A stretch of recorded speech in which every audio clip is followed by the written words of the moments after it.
Friday night. It's usually pretty happening on here on Friday night. Get away from all these black guys. I get away from crowds of people regardless. If I start getting surrounded, it doesn't matter what color they are, but especially if they're black.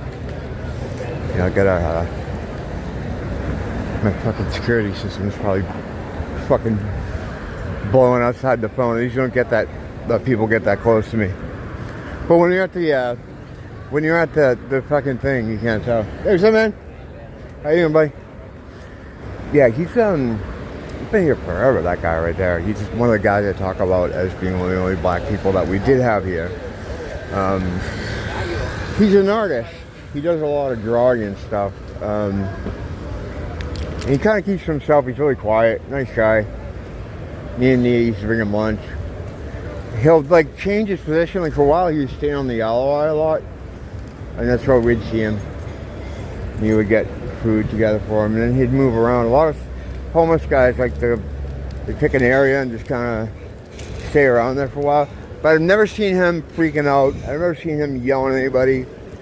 You see him like talking to himself sometimes, like he's working out like a math problem or something, like he's animated with his hands and stuff. But yeah, we always had him. He was one of the few black people that always lived here. And as my buddy at the head shop was talking about the other day, about the only black guy he knew that ever lived in Hawaii was the werewolf man who used to live down by he used to live next to the flea market in the bushes.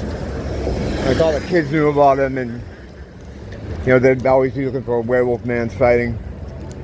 But yeah, he was the only black guy he knew that lived here prior to the whole COVID shenanigan thing. Because we didn't have black people. They just didn't live here.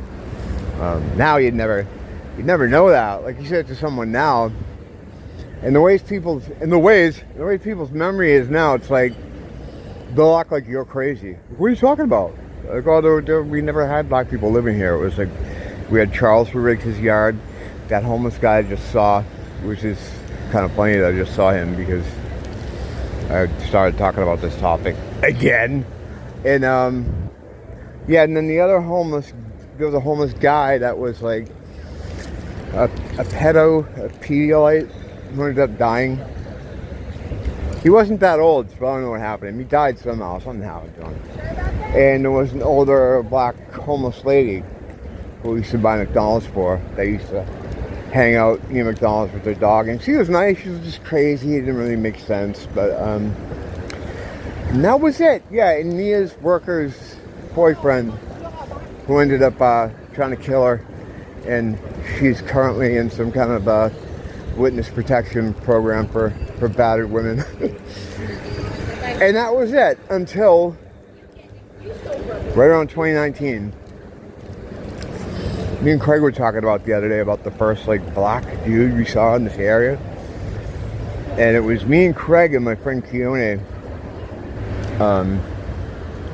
And we're walking out down by my house going to that store I always go into. And this guy looks like he was straight out of the movie CD4. He's got the gold chains and the hat, and he's carrying he's wheeling behind him a amplifier, like a big speaker. Just cranking, just like dick music, my dick, everything's about the dick. And we all just kind of looked at him. He was at the end of the street, and we were coming up the street, and I don't know if he saw us. He was kind of he was marching, and we just all kind of laughed. We were like, wow. And I'm like, I wonder who's he staying with. And my friend Keone's like, yeah, we don't do that Black Cosmetics here. That's not going to fly here. Little did we know how they would transform this place during COVID. They fucking transformed this place. Now the point like I was saying earlier, people probably like try to gaslight you, or not even gaslight you. I think their memories are so fucked up that they'd be like, what are you talking about? There's always black people here. The same people that you try to talk to about COVID, like, remember when they wouldn't let you couldn't go into stores unless you had the shot? No. Nobody's forcing anybody to do anything. You know, like that kind of shit. They pretend like it never happened. You know, it's just it's better not to talk to anyone.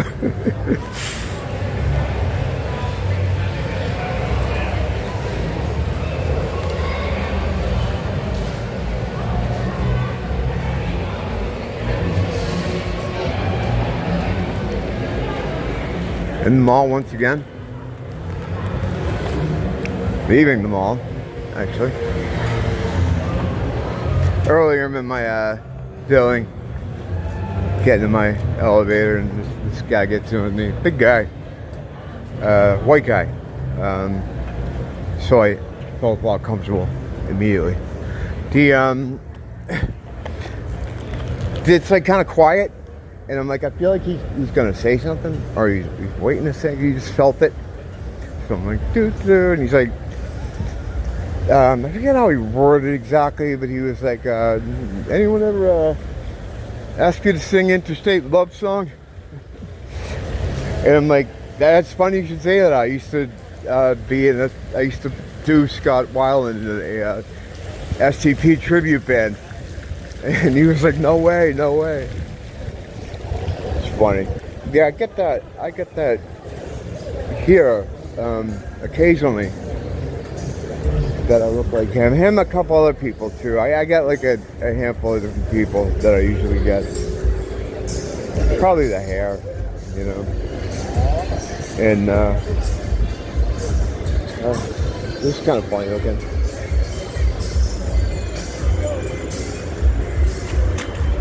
Oh. Dropped my baseball card.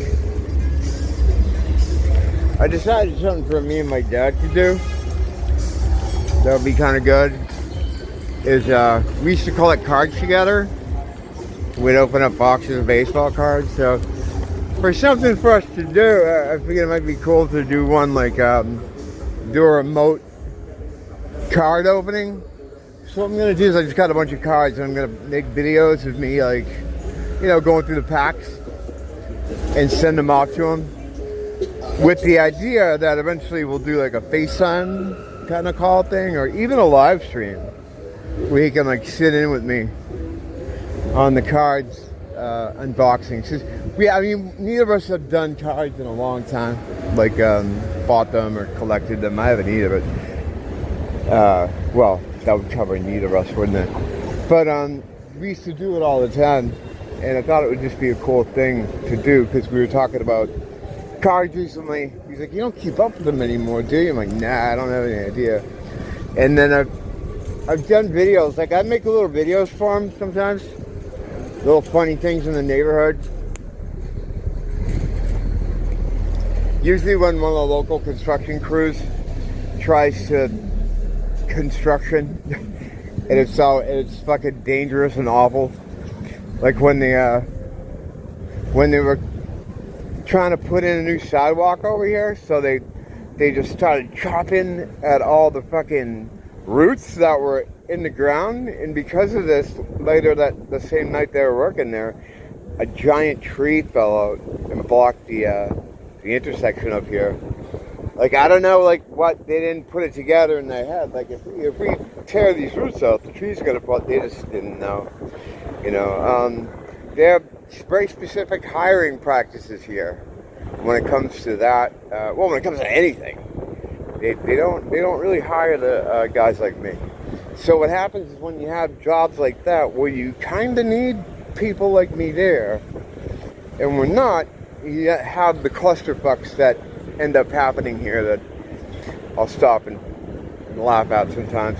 Like, just like simple things, like they, you know, managing like a work area, like they'll close off a side of the street so that you can't walk on it, and they just like expect people to just go out into traffic, and because they don't think that like far ahead, they don't think about that.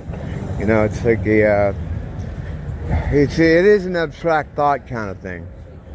You know, with the darker the person, you know, the less of that ability they have, going all the way down to you get to, like, you know, the Somalians who you just can't even like fucking reason with on any level. They're just like, what? But yeah, there's some of that here. They're not good, again, with infrastructure and shit like that, and fixing things, and electrical work. I mean, I've gone over here before of how things go. If you need something really fixed, you got to get someone from the mainland. You know, they call it, on the island, they call it brain drain. They say, well, all the best workers go to the mainland because that's where the money is. I said, well, yeah, that's, you know, part of it. But, I mean, there are some good people here that could probably do that, but they'll never get hired because of the, you know, the color of their skin. And that's definitely a real thing. I mean, I've had all kinds of people complain about that, down to, like, tattoo artists saying, like, I can't, no irony, I can't get a job here, you know? And they don't. They really don't like the white man here because they don't understand, you know, what really happened in history. They just know what their aunties and uncles taught them, that the white man is, you know, the cause of all their problems. They have songs about it, like all their fucking music is based on it. It's fucking weird. But it's like, well, yeah, there were white people here executing the plan, but, you know, the plan comes from the crown under direction from the bankers. So it's the same old people pretending to be white so that you'll hate me and not them. Same fucking story. What can you do? They've always been nice to me. Like, I've never had a problem with in that way. But I guess it's more of a systematic thing. It's funny because when it's used against, like, my people, it's always exactly what they say it is. Like these fake systems of racism, and they, you know, if you want to ever see any of that stuff in action, just see how it's used against white people. And it's exactly, you know, what they claim it is. It's fucking funny. What are you going to do, though? You got to keep trucking. Going through the news today. It's just so poisonous. And looking at the stories, and it's the same shit over and over again. They're hitting the same buttons, trying to do the same things, and it's just slowly chipping away. We haven't had anything big really happen in a while, though, so I'm expecting something big and ridiculous soon. You know, like hopefully not something too inconvenient for us, but people have been saying for a while now that there's some kind of COVID style 2.0 kind of event on the horizon. And, I just don't put a fucking strength for it anymore. I just don't, you know, you get tired. You get kind of tired of it in the way, like, you usually hear old people say that they're tired. And you're like, yeah, well, you're fucking, you know, you're tired because you're old. It's like, no, it's a different kind of tired. It's just a tired, the kind of tired that sleep won't fix. You know?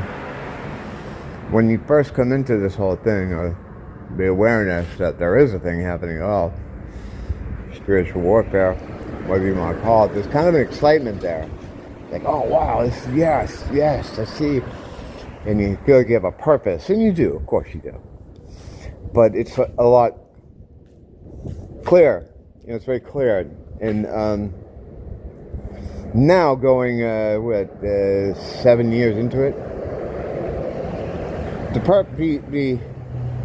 the drive is still there to be involved and to watch and to do what you can and to report and all the stuff I've been doing. But some days I just look at it and I'm just like, oh, who cares? Get somewhere with this, you know. Maybe there's a bit of impatience, but I've talked to others too that are kind of in the same boat a little bit. They feel like it's not that there's a lull, but there's just some kind of thing like, all right, we knew it wouldn't be like this quick thing. There's always something around the corner, but around the corner is relative when you think about these kind of end of the world plans. Sometimes it just feels like, you know, let's get this over with. Let's get to somewhere tangible that we can understand.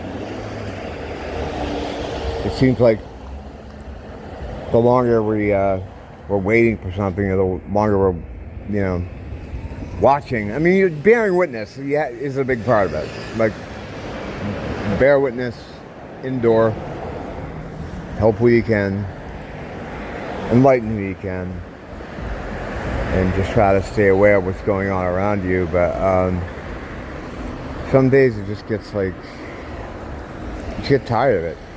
Same stuff all the time. And it's not like it's going to get better. It's just that slow decline period that, I kind of knew it was going to be like this. But there's plenty to yell back against, and there's plenty to struggle against. But some days it just all seems kind of silly. And people seem kind of silly. And they're getting sillier by the minute. Know what I mean?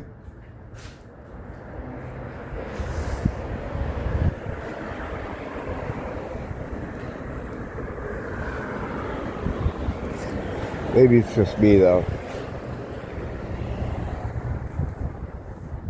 Thanks for popping in. If you got anything going on in your life, anything different's happening, let me know. If you don't want to leave it in the comments, you could always email me. I get a lot of good emails, but shit, I forget I even have an email, because before I started doing the channel, I kind of just never used my email. It turns out like it's just a spam box for like companies and stuff. If anyone wanted to talk to you, I'd talk to you through social media, or text them or something. So I have to get used to using that again. There's some people I have to get back to, and I will get back to them. It's just if I don't forget that I have a fucking email. But yeah. Until then, stay vigilant. Try to be more excited about the project than I am, if possible. And no, I'll get it back. I'll get my win back. I'm just like I don't know. I have those days where it's just like it never ends. It's like the same stuff over and over again, the same problems, and that have no solutions. You're just kind of waiting. But you know what they say about waiting and patience, and I don't remember what they said about it. Maybe you did, and if you did, then maybe you can get something out of it more than I can. But till next time, don't blame the teacher, blame the school.